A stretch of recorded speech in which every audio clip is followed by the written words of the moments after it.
ए n और A1 और B1 equal to 0 यहाँ पर दिया गया है, और ग्रेटर देन 2 और इक्वल टू के लिए ए एन और बी एन इस तरह से डिफाइन किए गए हैं, जो कि रियल नंबर आएंगे। तो ए एन जो है वो nth पार्शियल सम है, ऐसे ही जो बी एन है वो भी nth पार्शियल सम है। आप इसको ऐसा कह सकते हैं, या mth बोल दीजिए या nth बोल दीजिए, जो भी आप कह सकते हैं इस टर्म का। और उससे एक ये nth टर्म है, ये ए एन और बी एन, और फिर nth टर्म का यूज करके एक सीक्वेंस जनरेट करी जिसको उन्होंने कॉल किया ए एन और बी एन। तो अब ए एन और बी एन का बिहेवियर यहाँ पर पूछा गया है कि कन्वर्जेंट होगा, डाइवर्जेंट होगा, या दोनों ही कन्वर्जेंट होंगे या दोनों ही डाइवर्जेंट होंगे। तो सबसे पहले जो ए एन है वो आप देख सकते हैं, यहाँ पर जैसे ही पावर हम बढ़ाएंगे और आगे जाएंगे तो ऑल्टरनेटिंग पॉजिटिव और निगेटिव टर्म्स आएंगी।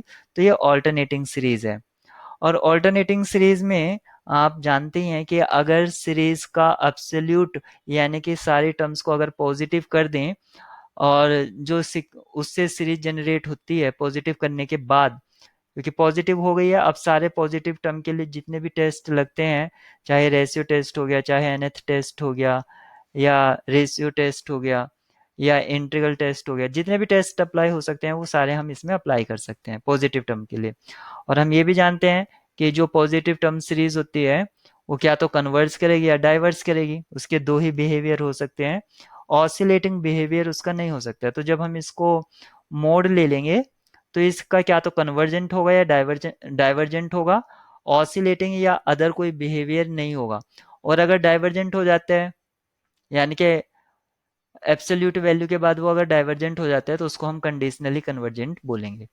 तो सबसे पहले मैं ए एन लिख लेता हूँ, ए एन का मोड। तो जो वो आएगा मेरा वो m upon log m raise to the power m this, ये आएगा। ऐसे जो मेरा बी एन है, बी एन को मोड लेने की जरूरत नहीं है क्योंकि वो ऑलरेडी पॉजिटिव है, 1/log m raise to the power m। आप यहाँ पर देख सकते हैं कि ये इतना थोड़ा टिपिकल क्वेश्चन लग रहा है आपको देखने से, लेकिन आप अगर इसको सॉल्व कर लेंगे तो ये ऑटोमेटिक सॉल्व हो जाएगा, क्योंकि यहाँ पर 1 है m की जगह। तो समहाउ ये कोरिलेट है एक दूसरे से, तो हार्ड नहीं है। देखकर क्वेश्चन हार्ड हार्ड सा अगर आपको लग रहा है तो ऐसा नहीं है, बहुत ही आसान है। तो यहाँ पर देखा आपने, ये अब मेरी एक सीरीज बन गई है।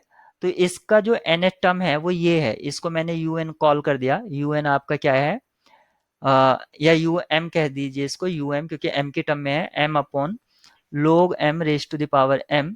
और मैं इसमें Cauchy nth root test apply कर रहा हूँ, तो वो क्या होगा, u m raise to the power 1/m equal to, इसकी लिमिट चेक करेंगे m टेंस टू इन्फिनिटी पर, m log m और इसकी पावर m और होल द पावर 1/n, और 1/m, और पावर एक तरह से न्यूमरेटर और डिनोमिनेटर पर सेपरेट हो जाएगी। तो m raise to the power 1/m upon log m इसकी पावर m और फिर होल द पावर 1/m। और ये था हमारा लिमिट, हमें लिमिट चेक करना था m टेंस टू इन्फिनिटी। तो ये आपका चला जाएगा 1 को, ये रिजल्ट याद रखेंगे। अगर कुछ इस तरह से है n 1/n और limit n tends to infinity, ये चला जाता है 1 को, तो ये 1 को चला गया, और इसकी पावर से ये कैंसिल आउट हो गया। तो यहाँ पर बचता है 1/लिमिट log m। और आप जानते हैं कि जैसे जैसे हम लोग में पॉजिटिव की तरफ जाते हैं, हमारा ग्राफ जो है वो पॉजिटिव वाई एक्सिस को जाता है। इस तरह से जैसे जैसे हम एक्स की तरफ मूव करें, हमारा ग्राफ हाइट को पकड़ रहा है, कॉनकेव, इस तरह से। तो यहाँ पर ये हो जाएगा 1/इन्फिनिटी, यानी कि 0 आ जाएगा एक तरह से। और ये 0 आ गया जो कि लेस देन है 1।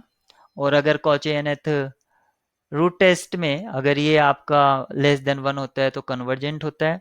तो ये आपका एब्सोल्यूट कन्वर्जेंट हो गया, एब्सोल्यूट कन्वर्जेंट हो गया, यानी कि कन्वर्जेंट हो गया। तो यहाँ पर कहा है कि ए एन और बी एन डाइवर्जेंट है। तो बी एन को तो हमने टेस्ट करा नहीं, लेकिन हमने ए एन को टेस्ट कर लिया है, तो यहाँ पर दोनों को साथ लेके कह रहा है वो डाइवर्जेंट है, जबकि हमारा ए एन कन्वर्जेंट है, तो ये वाली बात गलत हो जाती है। ऐसे ही ए एन इज डाइवर्जेंट, ये भी गलत हो जाती है। अब हम बी एन को चेक करते हैं, क्योंकि ए एन इज कन्वर्जेंट ये वाला पॉसिबिलिटी हो सकती है, और यहाँ पर कहा है कि ए एन और b n both are convergent.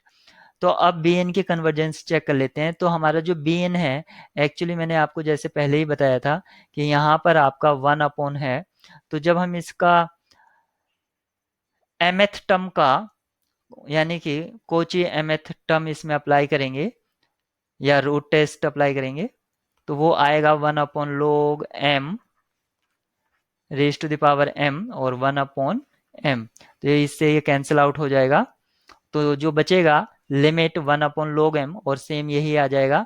तो बी एन भी आपका कन्वर्जेंट होगा, कन्वर्जेंट सीरीज होगी, सॉरी सीक्वेंस होगी।